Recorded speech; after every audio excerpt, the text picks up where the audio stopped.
Thank you very much, Yuri, for that very interesting proposal on how to actually change the accounting rules to prioritize environmental protection above the profit for shareholders. We will now move on to the last presentation before the panel debate, and that moves on to the issue of the assurance of the reporting. And I'm happy to introduce Amanda Sonnerfeldt from Lund. There, okay.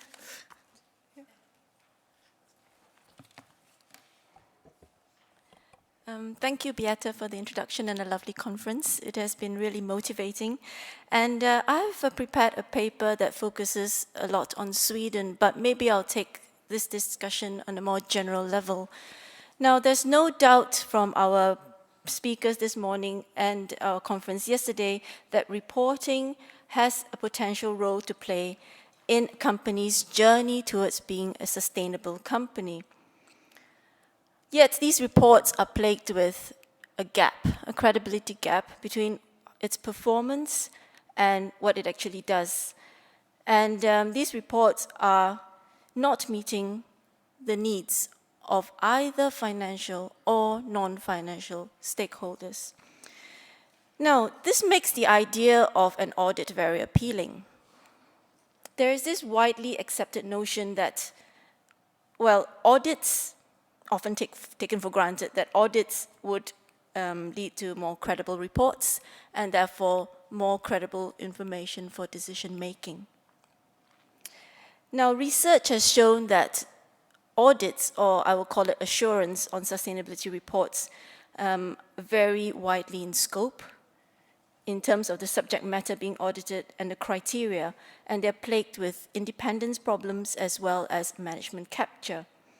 Now, these then made organizations call for standards to govern these auditing services. So we're, in fact, putting a layer of regulation over a layer of regulation.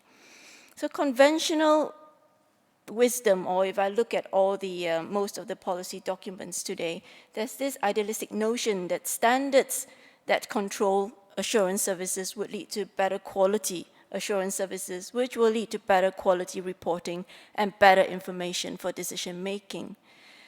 Now, Charlotte has mentioned that the importance of having a stronger assurance in reporting.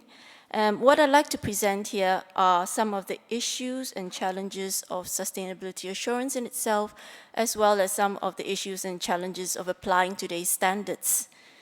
Now, there is a big problem because there is an inbuilt system of capture.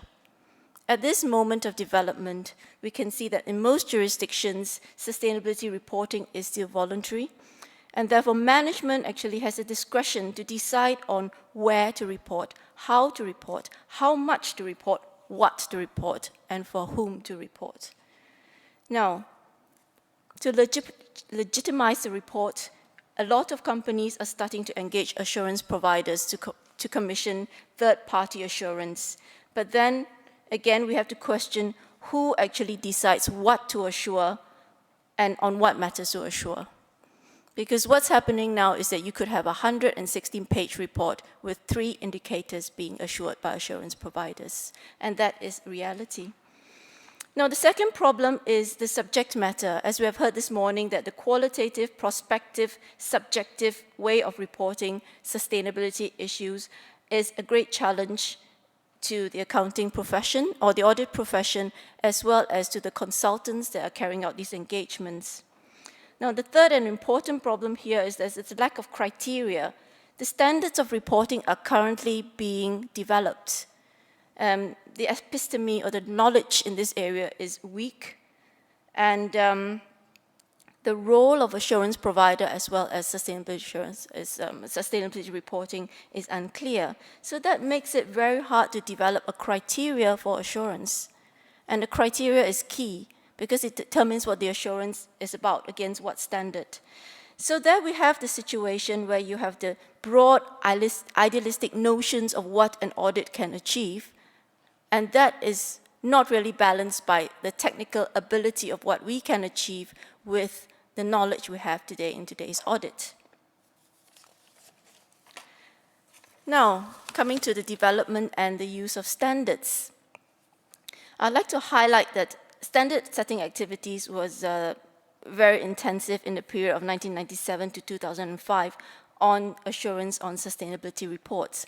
On the international level, you have two main standards, and one of them is the ISAE 3000 by the IASB. Now, this is a generic assurance standard by the accountancy profession set by the IASB. And there are three things, or two more things that I'd like to highlight about this standard, aside from it is generic and covers all kinds of engagement that's not financial and non-historical. One is that the scope of this engagement is decided between the person or the party commissioning the assurance and the assurance provider. That allows for capture. And second, although it requires three parties for this assurance to take place, the third party is not well defined. Now, another standard out there international level is the AA1000 assurance standard, and that is more stakeholder focused. And for that standard, it focuses on the systems and processes that leads to the reporting, and reporting based on the principles of inclusiveness, materiality, and responsiveness. Now, I've gone through an empirical study on Swedish companies, and what I did find is that the standards are so vague that even if we have a Swedish standard that pulls or draws from these two international standards, the standards are so vague that it allows assurance providers to accommodate the individual engagements in which they undertake. And the role of assurance providers, as seen by companies, are, well, number one, information verifiers. They check that information is correct. Number two, as consultants or maybe advisors, in which advise them on how to report better, how to file their filing better, how to improve their processes, how to manage the risk, depending on the engagement. And I've also spoken to the more advanced reporters, and they give these assurance providers the liaison role in being a mediator between the company's management, and the stakeholders. Now, instead of going through the Swedish case in which I have attended, because I don't have that much time, I'll jump straight onto the proposals. I think my first proposal is that there has to be clarity in what is the role of the assurance provider and the purpose of sustainability assurance. If this is made clear, it will clarify the criteria in which assurance providers can make use of. Whether their role is that of professional trusteeship, or should it be based on commercial logic? Now, that is not very clear today. Second, we should have a very integrated approach and not only reform the rules that are governing these assurance providers, but we have to look at what is in company law and what is the role of the board of directors and management with regards to sustainability, because they are the ones that employ this powerful tool of assurance and to achieve sustainability objectives. Now, I'm very hesitant, very, very hesitant to make sustainability assurance compulsory at this stage of development. This is because, number one, we don't want reporting to be audit-led. And number two, this is still very much in development. And what I have to say is reporting is not the end, which many people think reporting is the end. But we should encourage companies to channel resources on how they should improve their sustainability performance, and then account for it, so the reporting and assurance will fall into place. And just a last note I'd like to mention is it's important to reform education. Now we have a pool of financial auditors who lack the knowledge, not all, but a lot of courses nowadays, we do not focus too much in this area. And we need to reform education to make sustainability a greater part. And that will not only educate our management, it will also help in educating our assurance providers. So to sum up, basically, 3 things. Reform has to be coherent. Reform has to be based on knowledge and not on pure passion. And most important of all, we have to consider the timing of our reform, that we have to be patient.